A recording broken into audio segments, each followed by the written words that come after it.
사도행전 10장 34절에서 38절입니다.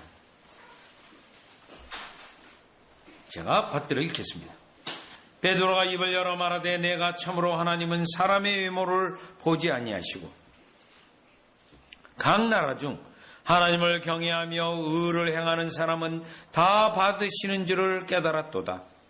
만유의 주 대신 예수 그리스도로 말미암아 화평의 복음을 전하사 이스라엘 자손들에게 보내신 말씀 곧 요한이 그 세례를 반포한 후에 갈릴리에서 시작하여 온 유다에 두루 전파된 그것을 너희도 알거니와 하나님이 나사렛 예수에게 성령과 능력을 기름 붓듯 하셨음에 그가 두루 다니시며 선한 일을 행하시고 마귀에게 눌린 모든 사람을 고치셨으니 이는 하나님이 함께 하셨음이라. 아멘. 오늘 본문의 말씀은 사도 베드로가 이제 고넬료 가정에 들어갔습니다. 그리고 이제 사도 베드로가 설교하려고 서문에 대한 내용을 하고 또 그가 본론에 대한 말씀을 하고 또 오늘 43절에 있는 것까지 뒤에 있는 결론까지 회개와 또 믿음을 촉구하는 결론에 이르는 설교에 들어가는 내용입니다. 자, 그렇다면 이 본문을 여러분이 주의 깊게 볼 때 무엇을 우리는 알 수 있냐면 지금 고넬료는 성부 하나님은 알고 있습니다. 유대 하나님은 유대인의 하나님은 알고 있습니다. 그러나 그에게는 아직 예수 그리스도를 아는 지식이 없고 또 성령님의 하나님도 모릅니다. 그렇기 때문에 오늘 이 본문의 내용은 설교는 마땅히 먼저 이 고넬료에게 신간 성경의 하나님이 어떠한 분이라는 것을 알려주고 설교해야 되기 때문에 마땅히 삼위 하나님에 대하여 설교하는 내용을 이 본문에 있습니다.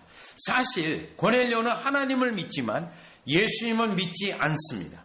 그러면 오늘 본문 잠깐 보시면 자, 본문의 37절이에요. 곧 요한이 그 세례를 반포한 후에 갈릴리에서 시작하여 온 유대에 두루 전파된 그것을 너희도 알거니와 너희도 안다고 돼 있어요. 고넬료도 알고요. 고넬료가 모아놓은 가이사라에 있는 친척들, 친구들 다 알고 있어요. 그러면 예수님에 대하여 소식을 다 듣고 예수님이 어떠한 분인가도 다 알고 있는 상태예요. 그런데 지금 고넬료는요, 유대인의 하나님인 여호와 하나님만 믿고 있는 상태예요. 그러니 사도 베드로가 와서 설교는 마땅히 제일 먼저 고넬료의 신관, 하나님에 대한 이해, 또 성경의 하나님에 대하여 설명할 수밖에 없는 그러한 내용입니다. 그래서 오늘 본문의 설교의 내용은 사실은 하나님, 예수님이 하신 일, 또 성령님에 대한 내용으로서 성경에 있는 하나님이 어떠한 하나님인가를 분명히 설교하고 있는 내용입니다. 여러분, 이 내용은 얼마나 우리에게 중요하냐면 특별히요, 제가 지난 주간에 일본의 태평양 전쟁에 대한 내용을 듣고 그 태평양 전쟁 때 일본에 신간이 있어요. 일본의 토속 종교가 있습니다. 그게 신도입니다. 그런데 그게 국가적인 종교가 됩니다. 메이지 유신 때 국가적인 종교로 되었고 그 국가적인 종교로 만들어서 제2차 세계대전 때 그것을 이용해서 침략전쟁에 국민들을 동원합니다. 그 내용은 신도라는 것은 하늘의 신하고 땅의 신이 결혼을 해서 낳은 자가 천황이에요. 그래서 이 천황은 마땅히 신이에요. 신적인 존재예요. 그래서 일본에 전쟁을 할 때 여러분이 잘 알고 있는 가미가제가 있잖아요. 비행기를 타고 18살, 20살 청년들을 훈련시켜서요. 돌아올 수 있는 방법 없어요. 그냥 비행기 뜨는 것만 알려줘요. 내리는 거 안 알려줘요. 그래서 막대기 가지고 훈련을 해요. 그리고 훈련해서 비행기가 일단 떴어요. 가는 건 알겠죠. 그리고 미국의 항공모함에 직접 부딪히는 거예요. 그것 가지고도 모자라가지고요. 왜냐하면 사람은 한 3,000명 훈련시켰는데 비행기는 얼마 안 되잖아요. 그러니까 이 남아있는 사람이 아까워요. 그래서 그들이 이번에는 항공모함 배 밑에 잠수함 같은 것을 물리치기 위해서, 항공모함하기 위해서 쭉 이렇게 막대기를 가지고 폭탄을 가지고 터뜨려서 자기도 죽고 그 미군 함정을 무너뜨리는 거였어요. 그러면서 강조하기를 너가 땅의 신에게 드렸다는 거예요. 내 몸을. 왜냐하면 땅의 신과 하늘의 신이 만나 결혼했기 때문에. 자, 그러면서 그들이 죽으면 어디다 갖다 놨죠? 야스쿠니 신사에 갖다 놓은 거예요. 그러니까 모든 정치인이 거기 야스쿠니 신사에 가서 지금도 하는 거예요. 무엇을 이용한 거죠?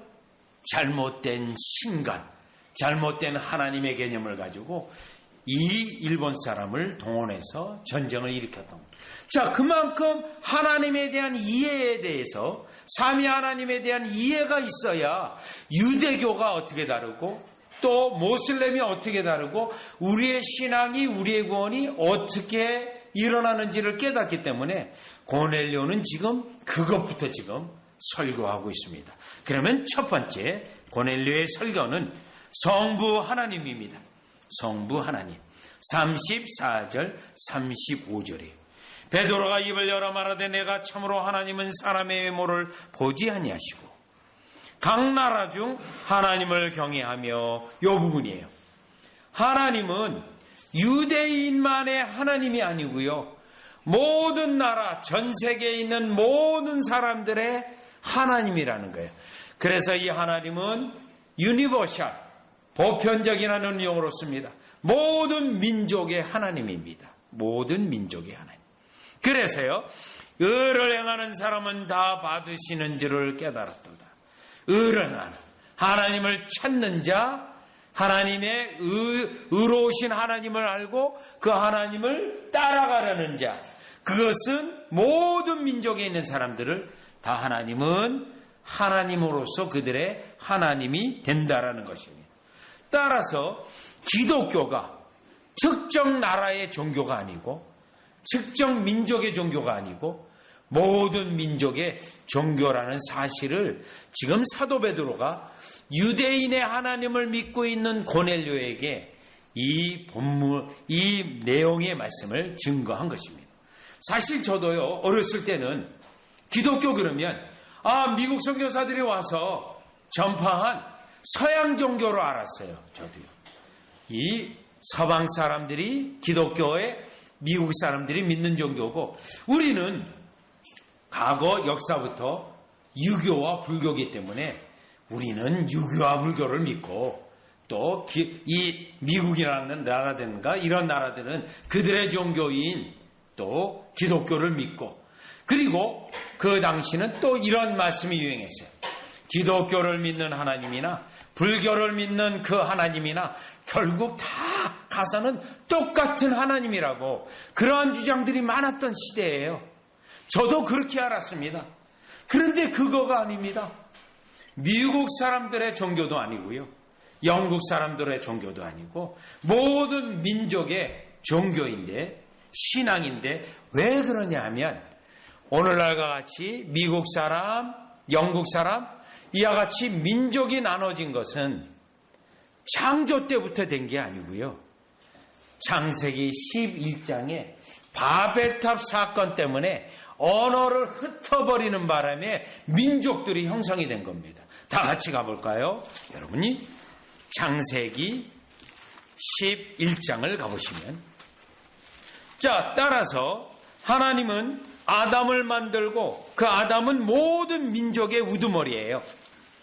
아담을 만들었을 때 하나님은요, 민족들을 나눌 생각이 없었어요. 그냥 하나의 인류로서 하나님이에요. 하나의 인류로서 하나님. 창세기 11장을 가보시면 11장입니다. 6절이에요. 바벨탑을 지었습니다. 하나님을 대항하고 또 중요한 것은 하나님이 아니라 자기들의 이름을 나타내고자 바벨탑을 했는데 여러분 1절부터 보겠어요. 온 땅의 언어가 하나요 말이 하나에 따라 분명히 말하고 있습니다. 하나의 큰 인류예요. 인류. 2절, 이에 그들이 동방으로 옮기다가 신할 평지를 만나 거기 고류하며 서로 말하되, 자, 벽돌을 만들어 견고히 굽자 하고, 이에 벽돌로 돌을 대신하여 역청으로 진흙을 대신하고, 또 말하되, 자, 성읍과 탑을 건설하여 그 탑 꼭대기를 하늘에 닿게 하여, 중요한 단어가 나와요. 우리 이름을 내고 온 지면에 흩어짐을 면하자 하였더니, 우리 이름을 내고요. 하나님의 이름을 찬양하고 하나님의 이름을 높여야 되는데, 어떻게 노아의 홍수 사건 이후에도 이 인류가 심령이 변화되지 않고 여전히 하나님께 대항하는 심령으로 우리 이름을 내고 자기 영광을 위해 살아가는 거예요. 자, 하나님을 기억하지도 않습니다. 하나님을 예배하려고 하지 않습니다. 그리고 돌로 쓰지 않고 벽돌을 벌써 만들어요. 벽돌을요. 건설에 잘하는 우리 장로님은 이 시대 벽돌을 만들었다는 게 또, 이야, 대단하구나. 이때 기술이 이 정도로 발달됐어요. 벽돌을 만들었어요. 그걸 하늘까지 닿을 정도로 쌓을 수 있는 기술도 있어요. 굉장한 거죠. 벌써 인간의 머리가 하나님을 대적하기 위하여 얼마나 발달했는지 알 수 있습니다. 6절이에요. 5절에 보시면, 여호와께서 사람들이 건설하는 그 성읍과 탑을 보려고 내려오셨어요. 왜 그럴까요? 왜 하나님이 보려고 내려왔을까요? 교만한 그들을 심판하기 위해서. 교만한 그들을. 6절, 여호와께서 이르시되 이 무리가 한 족속이요 언어도 하나이므로 요구해요. 지금 이 바벨탑 사건까지는 언어가 하나요, 또 족속도 하나예요. 하나의 인류예요. 이같이 시작하였으니 그는 이 인간이 하나님을 대적하는 것에 더 힘을 쓰니 이후로는 그하고자 하는 일을 막을 수 없으리로다. 자, 우리가 내려가서 거기서 그들의 언어를 혼잡하게 하여 그들의 서로 알아듣지 못하게 하자 하시고, 요거에 언어를 혼잡하게 합니다. 그래서 바벨이라는 이름이 혼잡하게 한다는 뜻이에요. 그러면서 하나님의 선교의 전략이 바뀝니다. 12장 1절로 가보세요. 여호와께서 아브라함에게 이르시되 너는 너의 고향 친척과 아버지 집을 떠나 내가 내게 보여줄 땅으로 가라. 한 민족을 택해요. 요 민족을 왜 택했냐면 선교사가 되는 민족을 만들기 위해서요. 그래서 3절에 보시, 2절 3절 보죠. 내가 너로 큰 민족을 이루고 내게 복을 주어 내 민족을 창대케 하리니 너는 복이 될지라. 아브라함을 통하여 민족을 세우고 그 민족이 강력한 나라가 되면 그 민족을 통하여 여호와 하나님이 살아계신 것을 알게 되기 때문에 아브라함을 택한 거예요. 여기에서 유대민족이 나오는데 이 아브라함 다음에 이삭이요, 이삭 다음에 야곱이에요. 야곱에서 12지파가 나오는 겁니다. 요 민족을 이루고자 하는데 강력한 민족을 이루게 하여 애굽으로 내려가서 민족을 이루게 되어서 다시 팔레스타인 지방 가나안 땅으로 오게 됩니다. 여러분, 왜 그러면 아브라함을 이 가나안 땅에 불러 모았을까요? 유럽, 아시아, 아프리카 대륙을 잇는 정점에 요 가나안 땅이 있어요. 북쪽으로 올라가면 터키를 거쳐 유럽으로 가고요. 동쪽으로 가면 중국에까지 이르게 돼요. 중국에까지. 남쪽으로 내려가면 아프리카까지 갑니다. 결국 이제 아메리카는 유럽에서 아메리카로 이제 넘어가게 되는 거죠. 하나님은 최소한 자신이 하나님인 것을 세계의 대륙이죠. 세계의 대륙의 민족들로 알려고 하시게 하시는데 개인으로 안 되니까요. 민족의 단위를 세우신 거예요. 그런데 이 이스라엘 민족이 실패했어요. 하나님을 드러내고 나타나야 되는데 다 같이 출애굽기 19장 5절이에요. 출애굽기 19장 5절 6절에 보시면 하나님은 모든 민족의 하나님이에요. 원래 모든 민족의 하나님이에요. 유대 민족을 세웠다 하더라도 유대인만의 하나님이 아니에요. 모든 민족을 위해서 불가피하게 이스라엘 유대 민족을 택한 거예요. 5절이죠. 세계가 다 내게 속하니, 벌써 세계잖아요. 모든 민족에 내가 하나님이다라는 거예요.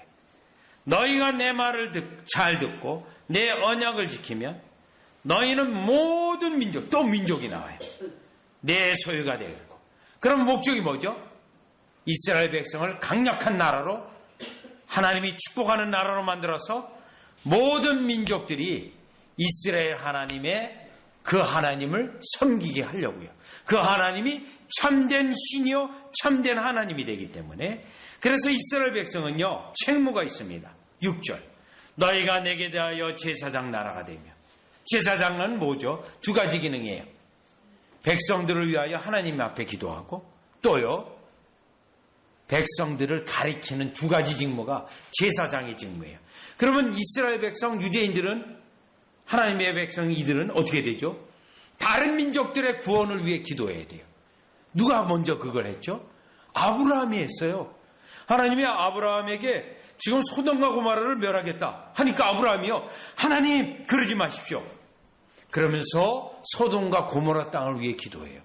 아브라함은 선교사예요. 선교사. 그게 제사장 직무예요. 또요 가르쳐야 돼요. 다른 민족들에게 성경을 들고 가서 하나님이 누구이신지를 가르쳐야 돼요. 이 기능을 하기 위해서 불갑을 이스라엘 민족을 택하시고 나라를 세운 거예요. 목적은요, 모든 나라의 백성들을 위하여 그들이 하나님을, 이스라엘 하나님이 우주적 하나님이요 모든 민족의 하나님이라는 걸 깨닫고 그 하나님을 경배하기 위하여 이렇게 하셨다는 겁니다.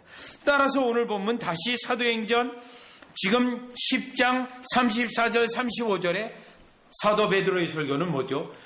유대인의 하나님은 유대인만의 하나님이 아닙니다. 모든 나라의 하나님입니다. 모든 민족이 섬겨야 할 하나님입니다. 라고 증거하고 있는 겁니다. 그래서 우리 하나님은요, 자신이 모든 신 위에 뛰어나다라는 것을 직접 증거하세요. 출애굽할 때 10재앙을 내렸을 때도 그랬어요. 이스라엘의 신보다 내가 더 하나님이다. 10재앙 가운데 도무지 술사들이 따라올 수 없도록 했어요. 사무엘상에서는요, 이스라엘 백성의 언약궤를 빼들어가지고 뺏겨서요, 블레셋 사람들이 다곤 신을 섬겼거든요. 다곤 신상에다 넣어놨어요. 하나님의 언약궤를요. 그 다음날 일어났는데 다곤 신상에 모가지가 날아가고요, 다 떨어져 나갔어요. 너무너무 놀란 거예요. 누가 그랬나요? 하나님이 직접 한 거예요. 다곤이 아무것도 아니다. 다곤 신이. 그러니 다시 붙여놨어요. 그 다음날 또 떨어져 나갔어요. 누가 한 거 아니에요? 하나님이 직접. 다곤은 하나님도 아니고 신도 아니고 내가 하나님이다. 누구에게요? 이스라엘 백성에게, 블레셋 사람. 우리에서 우리 하나님은 자신이 직접 모든 민족의 하나님이신 것을 오늘날도 증거하고, 우리는, 기독교는 성부 하나님이 모든 민족의 하나님으로서 그 하나님을 예배하고 섬긴다라는 것을 우리는 오늘 베드로의 설교를 통해 깨달을 수가 있습니다. 자, 그래서 우리는 성부 하나님, 모든 민족의 하나님, 그래서 저와 여러분은 모든 민족에게 이 하나님을 알리기 위해서 선교사를 보내고, 여러분이 헌금을 하여 선교의 사업을 하고, 하나님 나라의 확장을 위해서, 특별히 예수님께서 마태복음 28장 18절에서 20절, 너희는 모든 민족에게 가서 여호와의 이름, 예수님의 이름, 성령의 이름, 성부와 성자와 성령의 이름으로 세례를 주고 그들로 하나님의 백성이 되게 하라고 하는 명령이 여기에 있다라는 것입니다. 따라서 여러분, 우리 주위에 기독교에 대해 잘 모르는, 하나님에 대해 잘 모르는 그들에게 이와 같이 우주 만물의 주가 되시고 창조주가 되시고 모든 민족의 하나님이 바로 이 하나님이시라는 것을 증거하는 여러분 되어주시기를 주 예수 그리스도의 이름으로 축원합니다. 자, 그러면 이제 두 번째는요, 예수님입니다. 다시 사도행전 10장 36절을 보시면, 자, 지금 골레노는 어떤 상태죠? 하나님께 예배한다고 하면서 예수님을 모르는 상태에서 유대인의 하나님을 섬기고 있어요. 예배하고 있어요. 그러면 이제 예수님을 알아야 될 거 아니에요?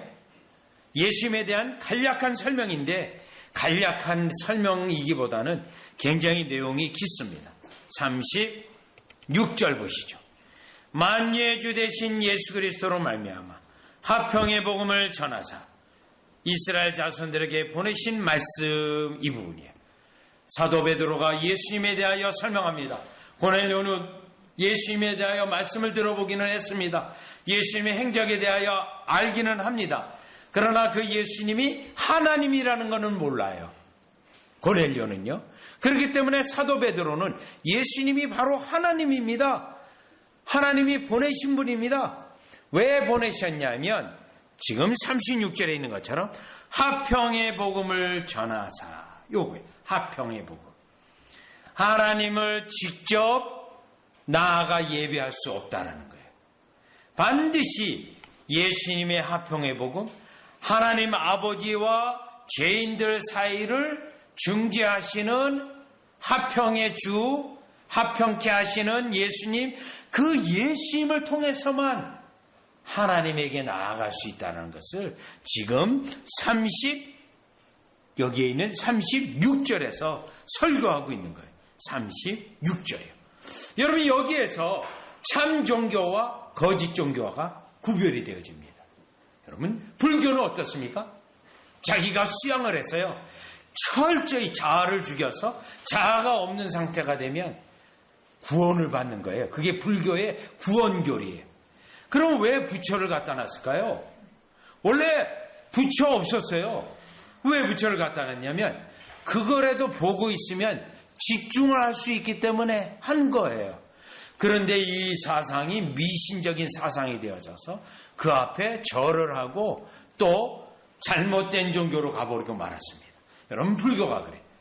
자, 모슬렘은요, 예수님 없이 갑니다. 직접이요. 그런데 예수님 없이 가는데 그냥 가기 뭐하니? 누가 있어야 돼요? 알라라는 그런 선지자가 있어야 돼요. 그래서 알라를 통해서 갑니다. 여러분, 모슬렘이요, 가장 미워하는 게 뭐냐면요, 우상숭배를 굉장히 미워해요. 그래서 이 모스크 해당에 들어가 보면 우상숭배할 요소들이 아무것도 없어요. 그리고 알라가 한 말, 그 말이 있어요. 자, 그들은 예수님이 없이 예수님을 통하지 아니하고 가는 거예요. 왜 그럴까요? 죄인이라는 사실을 모릅니다. 자기 행위로 구원받으려고 해요. 여러분, 특별히 거짓 종교에서 예수님이 빠진 이유는요, 내 행위로 하나님께 나아가려고 하기 때문에 예수님이 빠져 있는 거예요. 그러면 우리는 하나님을 알게 되면 죄인이라는 사실을 알게 되고, 죄인인 상태에서 하나님에게 나아갈 수 없기 때문에 예수님을 붙잡는 거예요. 그래서 예수님이 필요해요. 그래서 여러분 다 같이 사도행전 우리가 공부한 내용 4장 12절로 가보시면, 사도행전 4장 그 앞에 12절, 다른 이로서는 구원을 받을 수 없나니 저나 사람 중에 구원받을 만한 다른 이름을 우리에게 주신 일이 없음이라 하였더라. 요거예요.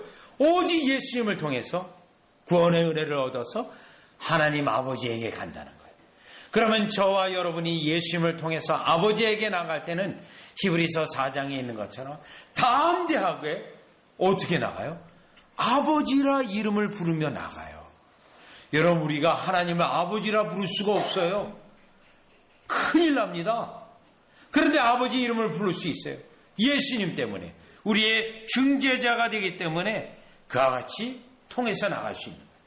그런데 그 화평의 복음 중재자가 예수님인데 그분은 다름이 아닌 38절에 보니까, 사도행전 10장 38절에 보니까 하나님이 나사렛 예수에게 성령과 능력을 기름 붓게 하셨습니다. 그가 두루 다니시며 선한 일을 행하시고 마귀에게 눌린 모든 사람을 고치셨습니다. 중요한 거는요, 이는 하나님이 함께 하셨습니다. 예수님이 곧 하나님이라는 거예요. 기적을 행하셨죠. 문둥병자를 고치셨죠.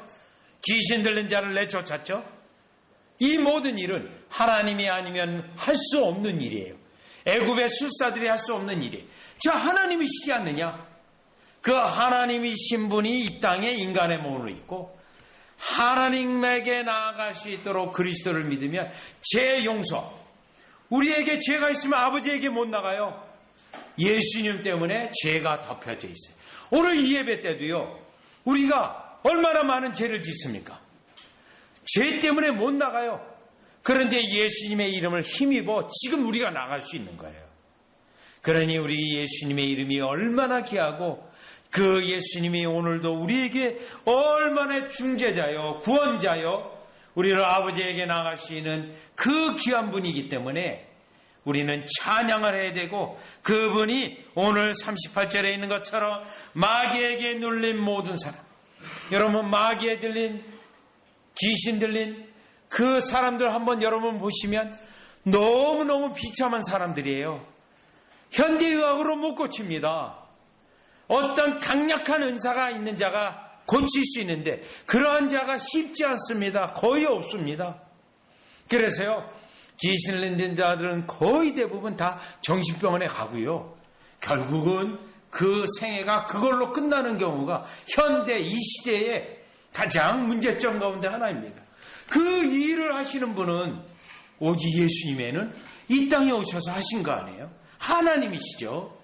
자, 그래서 오늘 우리는 두 번째, 고넬료는 이 예수님을 하나님으로도 몰랐고 그 예수님을 통해서 오직 하나님에게 나아갈 수 있다라는 거, 이것을 지금 베드로 사도가 설교를 통해서 이제 하나님께 진정으로 나아가시는 길이 이 길입니다라고 설교한 겁니다. 오늘 우리는 이 예배를 드리면서도 감사합니다. 왜요? 우리가 아침에도 죄를 짓고요, 예배 오기 전에도요, 차에서도 죄를 짓고요, 계속 죄를 져요. 그런데 예수님을 믿는 그것 때문에 우리 성부 하나님이, 요 하나님이 우리의 죄를 보지 않는 거예요. 덮어져 있기 때문에요. 여러분의 죄가 지금 다 덮여져 있어요. 보혈로. 우리 하나님이 만약 그대로 있다면 얼마나 역겨워하실 거예요. 그래서 오늘 우리는 두 번째로 예수님의 이름, 예수님의 중재자 되심, 그 은혜가 얼마나 소중한 것을 깨닫고 고넬료가 이제는 하나님 앞에 마음껏 나가게 되는 예수님에 대한 진리를 지금 증거했던 것입니다. 자, 그러면 이제 마지막 세 번째는요, 성령님이에요. 38절에 보면 하나님이 나사렛 예수에게 성령과 능력을 기름 붓듯 하셨으며, 성령, 예수님의 사역은 인간으로 오셨기 때문에 인간의 제한성이 있어요. 인간의 제한성. 배고프기도 하시고 또 많이 걸으시면 힘드시기도 하시고, 자, 이런 것들을 다 극복하게 하기 위하여 성령님을 무한정으로 부어주셨어요. 성령님을, 왜냐하면 예수님의 사역에 육신에 가지고 있음을 통하여 연약한 것이 많이 있기 때문에 그래요. 여기서의 성령님, 고넬료가 깨달아야 될 성령님은 누구이십니까? 성령님은 사역의 완성자예요. 성부 하나님께서 그리스도를 통하여 십자가에 못 박게 되었습니다. 그러면 이제 다 구원이 일어나나요? 아니에요. 성령님이 실제로 역사하셔야 구원이 일어나요. 예수님의 사역, 성령님이 역사해야 효과가 일어나는 거예요. 성령님이 역사해요. 그러면 이 성령님의 역사는 언제부터 이렇게 되었나요? 창조 때부터 그렇습니다. 다 같이 창세기 1장 2절이요. 창세기 1장 2절에 보시면, 1장 1절 2절을 보시면, 태초에 하나님이 천지를 창조하시니라. 땅이 혼돈하고 공허하며 흑암이 깊음 위에 있고, 자, 하나님의 영은 수면 위에 운행하시니라. 하나님이 이르시되 빛이 있으라 하시니 빛이 있으며. 자, 중요한 건요, 하나님의 말씀으로 빛이 일어나고 또 하나님의 말씀을 통하여 물과 또 나눠지게 되고 공창이 나눠지게 돼요. 그런데 2절이 중요합니다. 하나님의 영은 성령이에요. 수면 위에 운행하시니라. 이게 뭐냐면 닭이 알을 품고 부화가 되기까지 닭이 알을 돌려요. 이렇게 살살살살. 그걸 영어로는 후버링이라고 부르거든요. 이렇게 살살살살 돌리듯이요. 그 작업을 하시는 거예요. 성령님이. 뭐죠? 형체가 있게 하시는 사역이 성령님의 사역이에요. 모든 만물의 형체가 있게 하시는 사역. 그래야 창조가 완성이 되어요. 창조에서도 성부 하나님이 역사하셨고 성자 예수님의 지혜가 있고 또 성령 하나님이 운행하심으로 형체가 일어난 거예요. 형체가. 그래서 성령 하나님은 완성자예요. 완성자. 그러면 저와 여러분의 구원은 성령님이 또 완성자예요. 다 같이 한 구절 또 보시면 고린도후서 5장 17절이요. 고린도후서 5장 17절. 고린도후서 5장 17절에 보면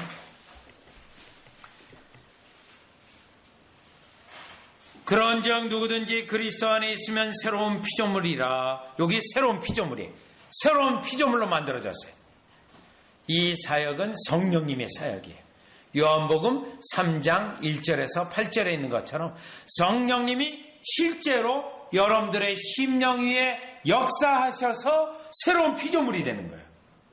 예수님의 보혈이 실제로 뿌려지는 것은 성령님에 의해서 되는 거예요. 그래서 성령님은 성부, 성자, 성령의 사역 가운데 최종적 완성자예요. 그렇기 때문에 예수님을 비방해도 용서받을 수 있어요. 그런데요, 성령을 회방하는 자는 용서함이 없어요. 최종적인 역사의 일을 감당하시는 분이기 때문에. 그러니 성령을 해방한다는 건 성령께서 다 깨닫게 하시고 성령께서 은혜를 주셔서 다 알게 하시고, 그런데 그 성령을 부정하고 성령의 역사하신 것을 무시하고 부정했다. 그게 이제 성령 해방죄로 타락 배교에서 일어나는 일입니다. 타락 배교. 그래서 죄사함이 없다고 말한 것은 더 이상 성령이 최종적으로 역사에서 구원의 은혜가 있는데 그걸 부정했기 때문에 예수님에 대한 것은 용서함 받아요. 그러나 용서함 받지 못하는 이유는 성령이 최종적 사역이에요. 여러분, 이제 봄이 되어서 농사를 짓고 비가 내리고 또 논에 물을 가두고 농사를 합니다. 여러분, 왜 이 시기에 비가 이렇게 또 내릴까요? 쌀 농사가 되도록 기가 막히게요. 시편 104편 30절에 의하면 이것도 성령의 역사로 말해요. 한 해가 지나가고 계절이 바뀌고 그 가운데 만물이 소생케 하는 것도 성령의 사역이에요. 그러면 여러분의 심령의 생동감이 일어나는 거예요. 다시 생동감, 성령의 사역이에요. 여러분의 기업, 사업 다시 부흥케 하는 거예요. 성령님의 사역이에요. 성령님의 사역. 성령님은 여러분 추상적인 하나님이 아닙니다. 하나님의 역사를 여러분의 심령 속에, 여러분의 삶 속에 실제적으로 이루시는 그 성령 하나님이에요.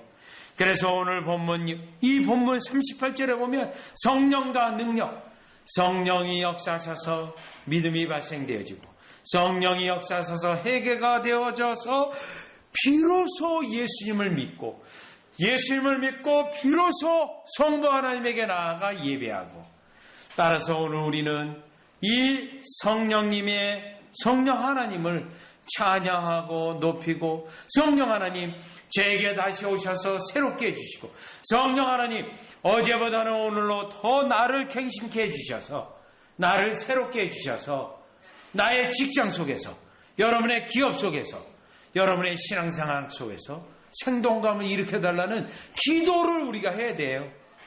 그렇기 때문에 시편 51편에 다윗이 회개할 때 무슨 기도를 했습니까? 무슨 기도를요? 다 같이 마지막 성경구절 시편 51편을 보겠습니다. 시편 51편에 10절 11절이에요. 다윗이 어마어마한 범죄를 저지르고 그가 구한 게 있어요. 10절 11절. 하나님이여 내 속에 정한 마음을 창조하시고 내 안에 정직한 영을 새롭게 하소서. 나를 주 앞에 쫓아내지 마시며 주의 성령을 내게서 거두지 마소서. 왜요? 주의 성령이 어떻게 하시는 거예요? 내 속에 정한 마음을 창조하시고 내 속에서 회개케 온전히 회개하여 정직한 영, 나의 영을 정직하게 새롭게 해주시는 영이 성령님이기 때문에 주님 제 용서는 물론이거니와 나에게 주의 성령을 거두지 마소서. 요거예요. 왜? 주의 성령이 나를 실제로 새롭게 해서 다시금 영적으로 새롭게 되어져서 하나님 앞에 생동감 있는 영적인 삶을 살게 하기 때문에 그렇습니다. 왜요? 성령은 우리에게 실제적인 신앙생활의 최종적인 우리 가운데 역사하시는 성령 하나님이시기 때문에 그렇습니다. 따라서 여러분들이 날마다 성령을 따라 행하고 성령님의 은혜를 구하는 여러분 되어지시기를 주 예수 그리스도의 이름으로 축원합니다. 이제 고넬료는 가장 무엇보다도 우주적인 하나님 믿는 방식을 알게 되는 거죠. 창조주 하나님인데 모든 민족을 자신의 백성으로 만드시는 하나님. 그런데 아무나 다 오는 것이 아니라 그리스도를 믿음으로서만, 그리스도를 통해서만 아버지에게 오고 그 모든 믿는 것과 아는 것은 성령님의 사역으로 알게 되어 하나님을 믿는 가장 기독교의 근본, 교리요 중요한 원리를 여러분들이 또 다시 확인하여 삼위 하나님의 각 위를 찬양하고 그 삼위 하나님의 사역 때문에 오늘도 호흡하고 예배하고 감사하는 이 역사를 오직 삼위 하나님께 영광 돌리는 여러분 되어주시기를 주 예수 그리스도 이름으로 축원합니다. 기도드리겠습니다. 하나님, 오늘날 이 시대에 많은 종교가 있고 그 가운데는 참 종교, 거짓 종교로 구별되어지는데 참 종교는 오직 하나입니다. 그것은 기독교, 그리스도를 믿음으로 말미암아 그것도 성령의 역사로 말미암아 하나님 아버지를 예배하고 하나님을 영화롭게 하는 그 종교인데, 그 신앙인데, 오늘 고넬료에게 한 베드로의 말씀을 통하여 우리의 신앙을 다시 한번 확인하고 삼위 하나님의 위대한 역사에 대하여 찬양하고 늘 하나님의 각 위를 찬양하고 성령님의 역사와 또 그리스도를 통한 하나님에 대한 축복의 역사가 성도들 위에 넘치게 하여 주시옵소서.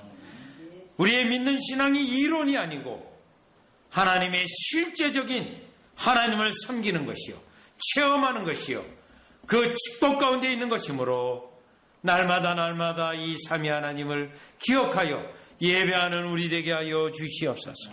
예수님의 이름으로 기도드리옵나이다.